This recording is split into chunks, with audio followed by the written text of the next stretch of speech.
BJP सरकार BJP की police प्रशासन बीजेपी का, क्या आपको पुलिस पे विश्वास नहीं है? जो 10 तारीख को FIR हो चुका है, 22 तारीख को उसको लव जिहाद से जोड़ा जा रहा है। दूसरी बात, 2 घटना अलग अलग है, DCP ने क्लियर किया है। ये अलग है, वो अलग है। 2 घटना को एक साथ आप कैसे जोड़ सकते हैं? आपको आपकी पुलिस पे भरोसा नहीं है या सिर्फ सरकार पे भरोसा नहीं है जो आप आ गए यहाँ पे पुलिस पे दबाव बनाने के लिए? बिल्कुल बोलिए। आपने प्रश्न पूछ लिया ना? जी बोलिए। बस तो अभी शांत रहिए, शांत रहिए। हाँ बोलो। देखिए, ये भारत देश सबका है। पहली बात, ये हिंदुस्तान नहीं है। जो लोग बोलते हैं हिंदुस्तान, हिंदुस्तान नहीं, ये भारत देश है। संविधान के अंदर भारत नाम आता है इसका। ये भारत देश सबका है। इसमें हर समाज के लोग, हर जाति के लोग, हर वर्ग के लोग रहते हैं और रहने चाहिए, क्योंकि संविधान ने इसका अधिकार दिया है। एक बच्ची का मैटर था, बच्ची भी नाबालिग थी, लड़का भी नाबालिग था। जो मुझे सुनने में आया है वो आपसी मैटर थे। जो भी हुआ, लड़के को सजा दी गई। DCP साहब ने उसको, DCP साहब मैं मिला हूँ क्योंकि इस चीज को मैं ही फॉलो कर रहा हूँ। देखिए, ये झगड़े आपस के थे, इसको कुछ लोग हिंदू मुस्लिम कर रहे हैं। आज हमारे आपस का जो माहौल मोहब्बत थी वो खत्म करने की कोशिश कर रहे हैं। यहाँ काफी टाइम से लोग रहते हैं, एक भाईचारा था, उस भाईचारों को नफरत बदलने की कोशिश कर रहे हैं। ऐसा कुछ भी नहीं है, हिंदू मुस्लिम हुआ ही नहीं है। ये आपस की कुछ छोटी छोटी बातों को मुद्दा बनाया जा रहा है।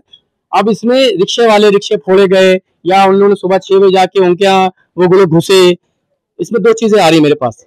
एक आ रहा है वीडियो इन लोग को मारते हुए, एक वीडियो आ रहा है उन लोग का दोनों का वीडियो आ रहा है और दोनों में वीडियो, दोनों आरोपी है। मेरा मकसद सिर्फ इस बात पे है, जो आरोपी है, कोई भी समाज का हो, कोई भी धर्म का हो, उसके ऊपर सख्त से सख्त कार्रवाई की जाए। सरकार बीजेपी की पुलिस प्रशासन बीजेपी का, क्या आपको पुलिस पे विश्वास नहीं है? जो 10 तारीख को FIR हो चुका है, 22 तारीख को उसको लव जिहाद से जोड़ा जा रहा है। दूसरी बात, 2 घटना अलग अलग है, DCP ने क्लियर किया है। ये अलग है, वो अलग है। 2 घटना को एक साथ आप कैसे जोड़ सकते हैं? आपको आपकी पुलिस पे भरोसा नहीं है या सिर्फ सरकार पे भरोसा नहीं है जो आप आ गए यहाँ पे पुलिस पे दबाव बनाने के लिए? बिल्कुल बोलिए। आपने प्रश्न पूछ लिया ना? जी बोलिए। बस तो अभी शांत रहिए, शांत रहिए। हाँ बोलो। सर, आज पीडितांना तुम्ही भेटायला आला होता, काय नेमकी परिस्थिती आणि काय आढावा घेतला? चिंतेची बाब आहे। 15-17 वर्षाच्या मुलींवर धाक धमकी, आय लव्ह यू, आणि त्यानंतर परिवाराचा विरोध आल्यानंतर ज्या पद्धतीने 50-60 लोक कुऱ्हाडी घेऊन येणं, दिवाळीच्या दिवशी येणं, हे फार गंभीरतेने सरकारने हा विषय घेतला आहे। मुख्यमंत्री देवेंद्र फडणवीस यांनी ही चिंता व्यक्त केली आहे। पोलीस कमिशनर आता कारवाई त्यांनी जोरात सुरू केलेली आहे। लव जिहादच्या नावाने हिंदू मुलींवर धाक धमकी दमदाटी हे चालणार नाही। आणि तो व्हिडिओ मी पाहिला आहे। कुऱ्हाडी घेऊन पहाटे 4-5-6 वाजता आली, म्हणजे 4-5 वाजेपासून तयारी सुरू होती। यापैकी एकालाही सोडलं जाणार नाही। सर, तुम्हाला असं वाटतं का समजून उमजून केलेली ही सगळी गोष्ट आहे? प्री प्लॅनिंग आहे का? ही गोष्ट ते सत्य आहे की ज्या रीतीने 40 असो, 50 असो, 60 असो, जे तरुण हातात कुऱ्हाडी, त्या पीडित परिवार ज्यांची मारहाण करण्यात आली, त्यांचं वक्तव्य, त्यानंतर एवढं तर निश्चित सांगतो की इथे पैदा झालेली तो हिंदू तो मुस्लिम तो करूच शकत नाही। मोठ्या प्रमाणात या गुंड बाहेरून आलेल्या आहेत, बांग्लादेशी भी आहे। आज मैंने ये बस्ती में जो यहाँ के रहवासियों से बातचीत की है, चिंता की बात है कि लव जिहाद के नाम पर आतंक फैलाया जा रहा है। यहाँ पर लेन जिहाद भी चल रहा है। यहाँ पर ये जो बस्तियां और वन जमीन को भी खाना और दहशत फैलाना, जो पीड़ितों के माँ बाप मुझे मिले, मैंने पुलिस के पास बहुत गंभीर चिंता व्यक्त की है। दिवाली में कुऱ्हाड़ी लेकर सुबह में 6 बजे हिम्मत कैसे हुई?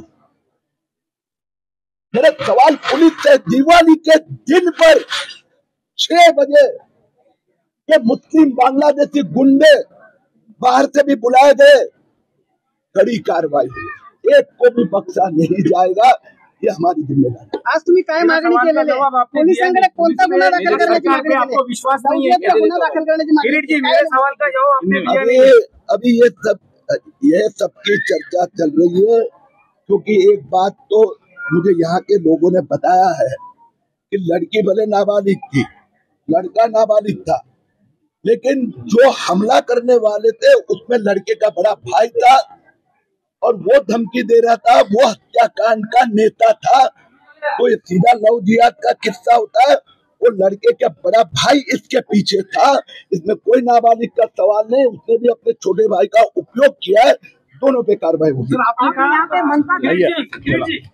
क्या कुछ हुआ है वाकया यहाँ पर?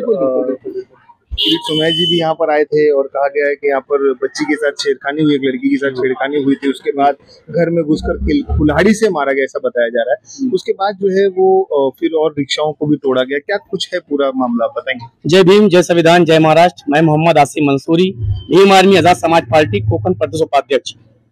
जैसा कि इस चीज को मैं ही फॉलो कर रहा हूँ, मैं लड़ रहा हूँ इसके लिए। देखिए, ये भारत देश सबका है, पहली बात ये हिंदुस्तान नहीं है। जो लोग बोलते हैं हिंदुस्तान हिंदुस्तान नहीं, ये भारत देश है, संविधान के अंदर भारत नाम आता है इसका। भारत देश सबका है, इसमें हर समाज के लोग, हर जाति के लोग, हर वर्ग के लोग रहते हैं और रहने चाहिए, क्योंकि संविधान ने इसका अधिकार दिया है। अब बात यहाँ पे आती है, जो परसों नरसों जो मैटर यहाँ पे हुआ है, उस मैटर में बात यह आती है कि एक बच्ची का मैटर था, बच्ची भी नाबालिग थी, लड़का भी नाबालिग था, जो मुझे सुनने में आया है। वो आपसी मैटर थे, जो भी हुआ लड़के को सजा दी गई, डीसीपी साहब ने उसको, डीसीपी साहब मैं मिला हूँ, क्योंकि इस चीज को मैं ही फॉलो कर रहा हूँ। तो डीसीपी साहब से मेरी बात भी हुई, बोले वो मैटर नहीं। अब मैटर क्या उठ गया है कि किसने किसको मारा। देखिए, ये झगड़े आपस के थे, इसको कुछ लोग हिंदू मुस्लिम कर रहे हैं।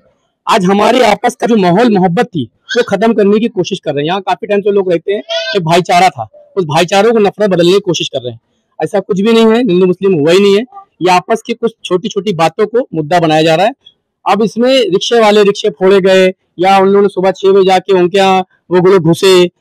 इसमें दो चीजें आ रही मेरे पास, एक आ रहा वीडियो इन लोग को मारते हुए, एक वीडियो आ रहा उन लोग का दोनों का वीडियो आ रहा है, और दोनों में वीडियो, दोनों आरोपी है। मेरा मकसद सिर्फ इस बात पे है, जो आरोपी है, कोई भी समाज का हो, कोई भी धर्म का हो, उसके ऊपर सख्त से सख्त कार्रवाई की जाए, चाहे वो मुसलमान हो, चाहे वो हिंदू हो, चाहे वो सिख हो, चाहे वो ईसाई हो, क्योंकि भारत के संविधान के खिलाफ वो लड़ाई कर रहा है, उसके ऊपर कभी कार्रवाई होनी चाहिए।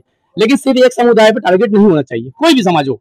मेरा मकसद है कि जो आरोपी है उसके ऊपर आप कार्रवाई करो। मैं खुद उसके लिए खड़ा रहूंगा, और पहला अगर मेरा मुसलमान है तो मैं खुद उसको लाके आपको दूंगा। ये मेरी आपसे चैलेंज है, ये मैं आपसे ऑन रिकॉर्ड बोल रहा हूँ। अगर मुसलमान है मैं खुद लाके दूंगा। लेकिन अभी क्या हुआ है, सिर्फ एक समुदाय के लोगों को उठाया गया है, 15 लोगों पर एफआईआर किया गया है, 40 से 50 लोगों पर लिखा गया है, मतलब वो और लोग हैं उसके अंदर, और 9 लोग अरेस्ट कर लिए गए, जो कि कोर्ट में भेज, कल मैं खुद कोर्ट में था, वकील मैंने करवा के दिए उनको।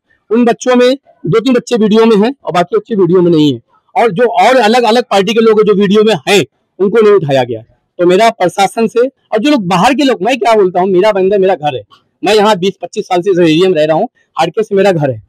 मेरा मकसद है, अगर हमारे घर में कोई मसला होगा तो हम बैठ के खुद निपटाएंगे, कि बाहर के लोगों से बुलाएंगे। हमारा जो मसला है, हम यहाँ के बैठ के, जो लोग यहाँ के लोग हैं, हमारे लोग हैं, उनको बुलाएं, जो भी चीजें हैं उसको खत्म करें। हमें आजकल यही कमाना, यही खाना, यही रहना है। कहाँ जाओगे भाई, भारत देश है तुम्हारा। आपस में नफरत फैला, क्या करना चाहते हो, क्या पैदा करना चाहते हो, ये क्या माहौल बना दिया है, एक दूसरे नफरत देखने लगे हम लोग। ये हमारे अंदर आ गई है, हमें मोहब्बत हमें सिखाता है भारत। गंगाधर तहजीब थी इस देश में, हमें दूसरे मोहब्बत करते। आज क्या हो गया है, आज जो भी आ रहा है स्पीच दे रहा है, ये कर दो, वो कर दो, ये, अरे क्या है भाई, मोहब्बत करो, मोहब्बत बांटो, मोहब्बत लोग एक दूसरे काम आओ, सुख दुख में हम खड़े होते थे। आज क्या हो गया है, एक दूसरा भाई बर्दाश्त नहीं कर पा रहा है। हम भी उस दौर से गुजरे हैं कि हमने भी देखा है, हमने दंगे बड़े बड़े देखे हैं, लेकिन बाद में क्या, वही अपना तालमेल हुआ। आज आपको लड़ाई झगड़ा होगा, पड़ोसी ही काम आएगा, खानदान वाला इससे ज्यादा काम नहीं आएगा। बात यह है कि एकता बड़ी चीज है, आपस में मिलजुल करके जो है वो करना चाहिए। सभी लोग यही चाहते हैं कि आपस में मिलजुल के रहो भाई, मिलजुल के रहो। मेरा मकसद सिर्फ इतना ही है, सब काम एक दूसरे से चलता है। देखिए, आप राशन खरीदने जाते हो, सब्जी लेने जाते हो, एक दूसरे से कपड़ा लेने जाते हो, कपड़ा कौन बना रहा है, चूड़ियां कौन बना रहा है, लेदर बेल्ट पहन कौन बना रहा है, अब इसकी जानकारी ले रहे हो कि लेदर बेल्ट से मुसलमान बनाता है, कपड़ा पहन कौन बुन रहा है, आपको मालूम है क्या? सभी जाति सभी धर्म के लोगों का हिस्सा है। इस देश को तोड़ने का काम मत करें। मेरी आप सबसे विनती है कि भाई प्लीज आप लोगों से मैं इसीलिए अभी आया हूँ कि आप लोग हाथ जोड़ के विनती है, आपस के तालमेल खराब, कुछ चुनिंदा लोग हैं, कुछ लोगों की वजह से पूरा माहौल खराब हो रहा है, चाहे वो किसी धर्म के ज्यादा लोग अगर मोहब्बत से रहना चाहते हैं तो कोई खराबी नहीं है। बस मेरी आप लोगों से हाथ जोड़ विनती है कि माहौल के बाद ना इलेक्शन है, इसीलिए सब पॉलिटिक्स हो रहा है। और इलेक्शन जब आता है, आप जानते हो इलेक्शन आता है, सब चीजें की जाती है कि भाई हिंदू मुस्लिम करो। तो अब ये बात रही कि मोहब्बत बड़ी चीज है, एकता बड़ी चीज है, ये भारत देश है, ये संविधान से चलेगा। और यहाँ पर जिस तरीके से बताया गया है, एक कहानी हम वहाँ सुन रहे हैं, एक कहानी हम यहाँ सुन रहे हैं। लोग हैं यहाँ पर रहने वाले, कई सालों से रह रहे हैं रहवासी यहाँ पर। अब इनके ऊपर है कि इन्हें आपस में तालमेल कैसे जोड़ना है और एक बनकर कैसे रहना है। मीरा भाईंदर सिंह, कैमरामैन अशफाक खान के साथ मिलाल शेख, तहलका न्यूज़ इंडिया के लिए।